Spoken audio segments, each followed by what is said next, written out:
చిరంజీవి ప్రస్తుతం 'విశ్వంభర' అనే సినిమాలో హీరోగా నటిస్తున్న విషయం మనకు తెలిసిందే. త్రిష ఈ సినిమాలో చిరంజీవికి జోడీగా నటిస్తుండగా, మల్లాడి వశిష్ఠ ఈ సినిమాకు దర్శకత్వం వహిస్తున్నారు. యువి క్రియేషన్స్ బ్యానర్ వారు అత్యంత భారీ బడ్జెట్‌లో ఎంతో ప్రతిష్టాత్మకంగా నిర్మిస్తున్న ఈ సినిమాకు కీరవాణి సంగీతం అందిస్తున్నాడు. ఇకపోతే చాలా రోజుల క్రితం ఈ మూవీ బృందం వారు ఈ సినిమాను ఈ సంవత్సరం సంక్రాంతి పండుగ సందర్భంగా జనవరి 10వ తేదీన విడుదల చేయనున్నట్లు అధికారికంగా ప్రకటించారు. కానీ కొన్ని కారణాల వల్ల వాయిదా పడింది. దాంతో చిత్రాన్ని వేగంగా కంప్లీట్ చేసే పనిలో పడ్డారు. ఇక ఈ చిత్రం నుండి మొదటి పాటను విడుదల చేసేందుకు సన్నాహాలు చేస్తున్నారు. కీరవాణి ఫస్ట్ సాంగ్‌ని రెడీ చేశారట. త్వరలోనే మొదటి పాటను విడుదల చేస్తారని సమాచారం. ఇది మాస్ సాంగ్ అని తెలుస్తోంది.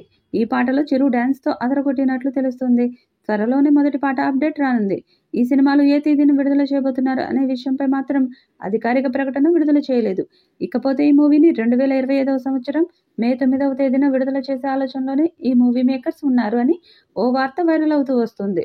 ఇకపోతే ఇప్పటికీ కూడా ఈ మూవీ బృందం వారు ఈ సినిమాను ఈ సంవత్సరం మే 9వ తేదీన విడుదల చేసే ఆలోచనలోనే ఉన్నట్లు తెలుస్తుంది. కాకపోతే ఈ సినిమాకు సంబంధించిన గ్రాఫిక్స్ పనులు చాలానే పెండింగ్‌లో ఉన్నట్లు వార్తలు వస్తున్నాయి. దానితో ఈ సినిమాకు సంబంధించిన గ్రాఫిక్స్ పనులను ఇంత త్వరగా పూర్తి చేసి ఈ మూవీని మే 9వ తేదీన మేకర్స్ విడుదల చేయడంలో సక్సెస్ అవుతారా అని అనుమానాలను చాలా మంది వ్యక్తం చేస్తున్నారు.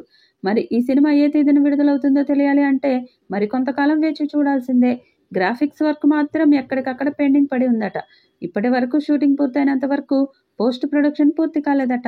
50% మాత్రమే కంప్లీట్ అయిందంటున్నారు. ఇంకా పూర్తి చేయాల్సిన సీజీ వర్క్ సగం ఉందని తెలుస్తోంది. ఆ పనులు సమ్మర్‌లోగా పూర్తి చేసి రిలీజ్ చేయడం అనేది దాదాపు అసాధ్యం అంటున్నారు. క్లైమాక్స్ సన్నివేశాలకు సంబంధించి సీజీ కోసం హాంకాంగ్ వెళ్లాల్సి ఉందట. అక్కడ ఓ 20 రోజుల పాటు సీజీ చేయాల్సి ఉందట. దాంతో ఈ చిత్రం మేలో వస్తుందా లేదా అన్నది చూడాలి. ఇక భారీ బడ్జెట్‌తో వస్తున్న ఈ చిత్రం ఎలాంటి రికార్డ్స్ క్రియేట్ చేస్తుందో చూడాలి.